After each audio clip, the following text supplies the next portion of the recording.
ایک مرتبہ لاہور کا ایک نوجوان میرے پاس آیا، اب اس کی شادی 1-2 مہینے پہلے ہوئی تھی، اور شادی کے چند ہی دنوں بعد یہ سلسلے میں داخل ہو گیا، بیعت ہو گیا۔ اب اس نے چہرے پہ داڑھی بھی سجا لی، نمازیں بھی پڑھنی شروع کر دیں، تو نیکی پہ آ گیا۔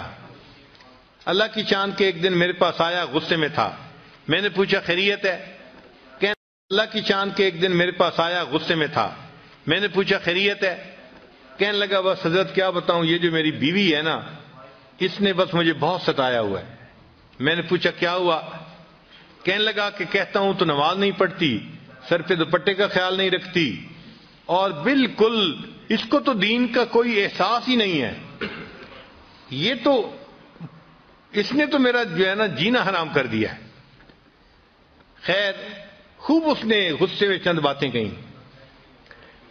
تو جب اس نے غصے میں باتیں کر لیں تو پھر میں نے اس سے پوچھا کہ اچھا یہ بتاؤ کہ جب شادی ہوئی تھی اس وقت آپ دیندار اسی طرح تھے جیسے آج ہیں، یا آپ بھی اسی طرح کے تھے؟ کہتے نہیں جی، اس وقت تو میں بھی نمازیں نہیں پڑھتا تھا۔ اصل میں شروع میں دونوں ایک ہی جیسے تھے اور آپس میں پسند کی شادی تھی یہ۔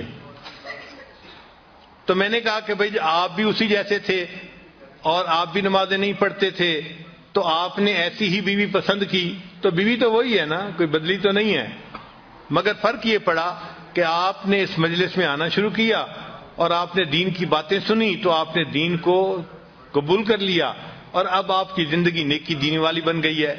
کہنے لگے ہاں یہ بات تو ٹھیک ہے۔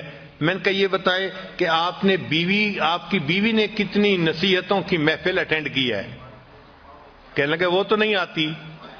میں نے کہا کوئی اور دینی محفل اٹینڈ کی ہو جہاں اس کو دین کی طرف کسی نے ترغیب دی ہو، بلایا ہو؟ کہنے لگا نہیں۔ میں نے کہا پھر وہ کیسے دوپٹہ کرے گی سر کے اوپر، اور کیسے وہ پردے کا خیال کرے گی، نمازیں پڑھے گی؟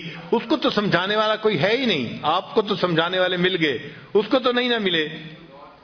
تو اب اس کو فیل ہوا کہ بھائی حضرت جی مجھے آہستہ آہستہ نا اس بات پہ لے آئیں گے کہ اچھا اس کو محفلوں میں لایا کرو، تو یہ تو کام لمبا ہو جائے گا نا۔ اور وہ تو جلدی حل چاہتا تھا کہ حضرت جی مجھے کہیں وہ نماز نہیں پڑھتی، تم جاؤ ذرا اس کو سیدھا کرو۔ خیر جب میں نے دیکھا کہ بھائی یہ خاموش تو ہو گیا ہے لیکن اس کے دل سے ابھی غصہ ختم نہیں ہوا، تو پھر میں نے اس سے بات کی۔ میں نے کہا دیکھیں آپ ہر سنت پہ اب عمل کرنے لگ گئے ہیں نا؟ کہنے لگا جی میری کوشش ہوتی ہے ہر بڑی اور ہر چھوٹی سنت کے اوپر عمل کروں، میری پوری زندگی سنت کے مطابق ہو جائے، اور آپ بھی یہی تلقین کرتے ہیں۔ میں نے کہا اچھا میں آج آپ کو ایک سنت بتاتا ہوں، آپ اس کے اوپر عمل کریں۔ کہنے لگا جی۔ میں نے کہا آپ واپس جاتے ہوئے کسی دکان سے مٹھائی کا ڈبہ ساتھ لے جائیں، اور جب گھر جائیں تو دسترخوان پہ جب ڈبہ رکھا جائے تو اس میں سے مٹھائی کا ایک پیس اٹھا کے اپنی بیوی کے منہ میں ڈالنا۔ جب میں نے کہا تو مجھ سے پوچھا جی؟ میں نے کہا بھائی میں فارسی نہیں بول رہا، میں آپ کی زبان میں ہی آپ سے گفتگو کر رہا ہوں کہ آپ ایک مٹھائی کا ڈبہ لے کے جائیں اور بیوی کو ہدیہ دیں، اور جب دسترخوان پہ وہ ڈبہ رکھا جائے تو اس میں سے ایک پیس اٹھا کے تو اپنی بیوی کو مٹھائی کھلائیں۔ جب میں نے کلیئر لفظوں میں پھر کہا پھر اس کو بات سمجھ میں آئی۔ کہنے لگا جی بہت اچھا۔ خیر وہ بندہ چلا گیا۔ اللہ کی شان کے چند دنوں کے بعد وہ آیا اور اس کی آنکھوں سے آنسو تھمتے نہیں تھے۔ میں نے پوچھا کیا ہوا؟ کہنے لگا حضرت خوشی کے آنسو ہیں۔ میں نے پوچھا کس خوشی کے؟ کہنے لگا کہ میں جاتے ہوئے مٹھائی کا ڈبہ لے کے گیا اور گھر والوں نے پوچھا، بیوی نے کہ یہ کیا لائے؟ تو میں نے کہا میں آپ کے لیے گفٹ لے کے آیا ہوں۔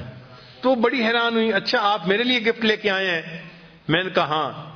تھوڑی دیر کے بعد پھر کھانے کا وقت آیا تو کھانے کے دسترخوان پر کھانا لگ گیا اور وہ مٹھائی کا ڈبہ بھی وہیں تھا۔ کہنے لگے میں نے آپ کی جو ہے وہ نصیحت کے مطابق مٹھائی کا ایک پیس اٹھایا اور ایک گلاب جامن میں نے اپنی بیوی کے طرف کیا، تو وہ میری طرف دیکھنے لگی کہ کیا مطلب ہے؟ میں نے کہا کہ یہ میں تمہیں خود اپنے ہاتھوں سے کھلانا چاہتا ہوں۔ کہنے لگے وہ حیران۔ خیر اس نے وہ گلاب جامن تو کھا لیا، پھر اس کے بعد تھوڑی دیر وہ سر جھکا کے بیٹھی رہی، کچھ سوچتی رہی۔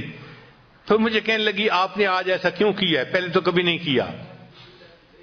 تو کہنے لگا کہ میں نے اسے کہا کہ حضرت نے مجھے بتایا کہ یہ نبی علیہ الصلوۃ والسلام کی سنت ہے، میں نے اس سنت کے اوپر عمل کیا ہے۔ کہنے لگا جب میں نے یہ بات بتائی میری بیوی کی آنکھوں میں سے آنسو ٹپک پڑے اور وہ کہنے لگی اچھا یہ نبی علیہ السلام کی سنت تھی؟ میں نے کہا ہاں۔ تو کہنے لگی اچھا کیا میں بھی اور سنتوں پہ عمل کر سکتی ہوں؟ تو میں نے کہا ہاں کر سکتی ہو۔ تو کہنے لگے وہیں بیٹھے ہوئے میری بیوی نے وعدہ کیا کہ میں آج کے بعد نمازیں بھی پڑھوں گی اور پردہ بھی کروں گی اور شریعت کے اوپر مکمل پابندی کر کے سنتوں والی زندگی میں بھی اختیار کروں گی۔ نبی علیہ الصلوۃ والسلام کی ایک سنت نے پورے گھر کے ماحول کو بدل کے رکھ دیا اور وہ بچی نیک بن گئی اور بعد میں وہ بچی عالمہ بھی بن گئی۔ تو گھر کے اندر نیکی کا ماحول رکھنا، نیکی کی تلقین کرتے رہنا، یہ خاوند کی ذمہ داری ہوتی ہے۔